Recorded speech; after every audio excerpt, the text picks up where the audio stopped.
Este episódio fala sobre a forma como lidamos com inconsistências a nível de pensamento, dissonância cognitiva e como usar este fenómeno psicológico a nosso favor de modo a mudar comportamentos.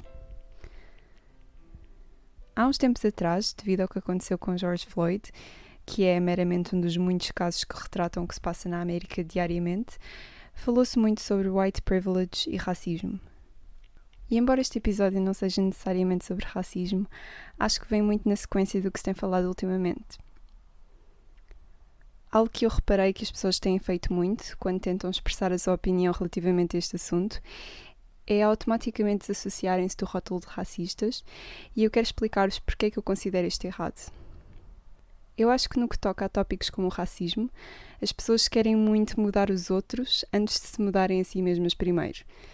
Querem educar os outros relativamente ao assunto, quando elas próprias não são educadas o suficiente, e eu se calhar agora estou a cometer o mesmo erro, mas como vos avisei no início, isto não é uma lição sobre racismo, é antes uma lição sobre autoconhecimento, como lidamos com situações que nos causam desconforto e como usar isso a nosso favor de forma a mudar comportamentos.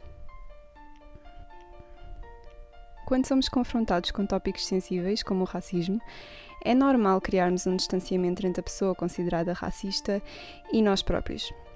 Porque, essencialmente, quando pensamos numa pessoa racista, pensamos em todos os outros rótulos negativos que associamos ao racismo. Normalmente, uma pessoa racista é estereotipizada como uma pessoa má, uma pessoa pouco educada, uma pessoa egoísta e despreocupada. E como nós não nos revemos em nenhuma destas outras características, ou pelo menos eu espero que não se revejam, então pensamos que não podemos ser racistas porque não temos nada em comum com este estereótipo. Mas a verdade é que nem todas as pessoas racistas correspondem a este estereótipo. E daí eu achar errado nós automaticamente nos considerarmos isentos de racismo, porque se pensarmos bem, normalmente uma pessoa que é racista não acha que o é. É como um viciado.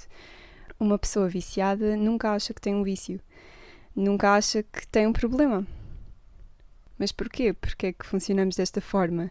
Porque é que quando somos confrontados com um vício, e racismo pode ser considerado um vício nesta perspectiva, sentimos imediatamente desconforto a nível psicológico. Acontece que é muito provável que estejamos a experienciar dissonância cognitiva. A teoria da dissonância cognitiva propõe que os seres humanos têm aversão a inconsistências. As inconsistências causam desconforto e por isso entramos em conflito psicológico quando aquilo que pensamos de nós ou de alguma coisa não está em congruência com a maneira como estamos a agir. Um exemplo prático é, por exemplo, vamos tentar pensar numa pessoa que fuma e que sabe que fumar causa cancro. Ora, estas duas informações são de certa forma contraditórias, porque se uma pessoa que sabe que fumar faz mal e ainda assim fuma, então a pessoa está a agir de forma contrária ao seu conhecimento. E daí surge um estado de dissonância cognitiva em que a pessoa repara nesta inconsistência entre o comportamento e a sua cognição, que é neste caso o seu conhecimento. Mesmo que não tenhamos nenhum vício e mesmo que o racismo não nos afete a nível pessoal, incomoda-nos pensar que ele existe porque muitas pessoas acreditam na ideia de um mundo justo. E racismo é inconsistente com a crença num mundo justo. Um mundo em que as pessoas boas são recompensadas e as más são penalizadas.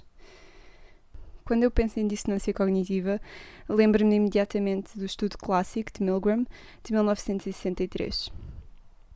É um estudo sobre a obediência, sobre a maneira como as pessoas resolvem conflitos entre a obediência a uma autoridade e a sua própria consciência. Este estudo pretendia investigar aquilo que aconteceu na Segunda Guerra Mundial. Muitas vezes as justificações que foram oferecidas pelas pessoas que mataram em nome de Hitler era exatamente que estavam simplesmente a seguir ordens, estavam simplesmente a obedecer aos seus superiores. E aqui, se pensarmos, Hitler era o extremismo do racismo, certo? E pensamos nele enquanto um caso excepcional. Mas se calhar Hitler, ele próprio, não matou assim tantas pessoas com as suas próprias mãos diretamente. Matou indiretamente, porque muitas pessoas mataram em seu nome e em resposta às suas ordens. E agora, se eu vos perguntar Será que todas as pessoas que mataram em nome de Hitler são racistas? Será que toda a Alemanha era racista? Eu acho que há uma diferença entre cometer um ato racista e ser racista. Da mesma forma que tu podes ser racista e nunca ter perpetuado racismo, porque há uma diferença entre preconceito e discriminação. Preconceito refere-se à ideologia racista e discriminação refere-se a uma ação. Por outro lado, também há quem possa ter discriminado sem que isso tenha tido por base o racismo, que é o que eu acho ser o caso de maior parte dos soldados ao comando de Hitler, ou pelo menos a minha crença no mundo justo gosta de pensar que sim. Neste caso, a obediência é o que conduz à discriminação. Eu não acredito que todos os alemães fossem racistas. Acredito que muitos estavam num estado de dissonância cognitiva e que se sentiam forçados a fazer algo com o qual não concordavam e não queriam fazer. E a maneira como resolveram este conflito era através de pensarem que estavam simplesmente a seguir ordens e que por isso não eram mesmo responsáveis por aquilo que fizeram. Agora que já contextualizámos o estudo de Milgram e a sua intenção de tentar perceber o que se passou na Alemanha nesta altura, podemos agora então voltar ao estudo em si. Milgram queria perceber exatamente quão fácil é para uma pessoa ser influenciada a magoar outra pessoa quando isto se trata de uma ordem. Eu não vou entrar em pormenores sobre o estudo, até porque hoje em dia é um estudo um tanto controverso e já é muito antigo, ou seja, muito dificilmente seria replicado nos dias de hoje, porque há outras normas éticas em vigor, mas há imensa informação na internet e há muitas variações e réplicas deste estudo, por isso, se quiserem mais detalhes, de certeza que vão encontrá-los facilmente. E só para deixar claro que eu não estou a falar sobre este estudo por o considerar perfeito ou por achar que as conclusões a que chegou são perfeitas, mas sim porque acho que demonstra que devemos olhar para o passado e aprender com ele de forma a não repetir. Para mim, a mensagem a reter sobre este estudo de Milgram é que sugere que, sob determinadas circunstâncias e perante figuras de autoridade, é-nos difícil agir de forma contrária àquilo que é exigido de nós. É difícil agir contra aquilo que nos está a ser instruído, mesmo quando a ordem implica que alguém saia prejudicado. Isto não quer dizer que seja fácil para nós obedecer a esta ordem, é certo que estaremos em conflito, em dissonância cognitiva, mas conseguimos resolver esse conflito ao achar que simplesmente estamos a obedecer a ordens e que isso nos torna menos responsável pela ação que estamos a tomar. Mas de que outras formas podemos resolver este conflito associado à dissonância cognitiva? Voltando ao exemplo do fumador, como é que alguém que sabe que fumar é mau continua a fumar sem se sentir desconfortável com esta contradição? Como é que alguém que pensa desta forma gera esta inconsistência? É muito importante refletir sobre isto porque dissonância cognitiva é o primeiro passo para a mudança. Quem está mal, muda-se. É preciso estar mal. É preciso estar desconfortável para mudarmos algo. Só assim mudamos comportamentos. É como quando fazemos exercício, os nossos músculos só vão crescer quando estão em tensão. Tu só sabes que o teu corpo vai mudar se estiver em esforço físico, se doer no fundo. E aí, a dor não é um indicador que algo está mal, mas antes um indicador de que algo vai mudar. E a dor psicológica causada pela dissonância cognitiva deve ser vista da mesma forma, como um indicador para, ok, algo tem definitivamente de mudar. Quando experienciamos dissonância cognitiva, podemos resolvê-las de 3 formas diferentes. Primeiro, podemos mudar de ideias e mudar comportamentos pré-existentes. Por exemplo, no exemplo do tabaco, seria simplesmente deixar de fumar.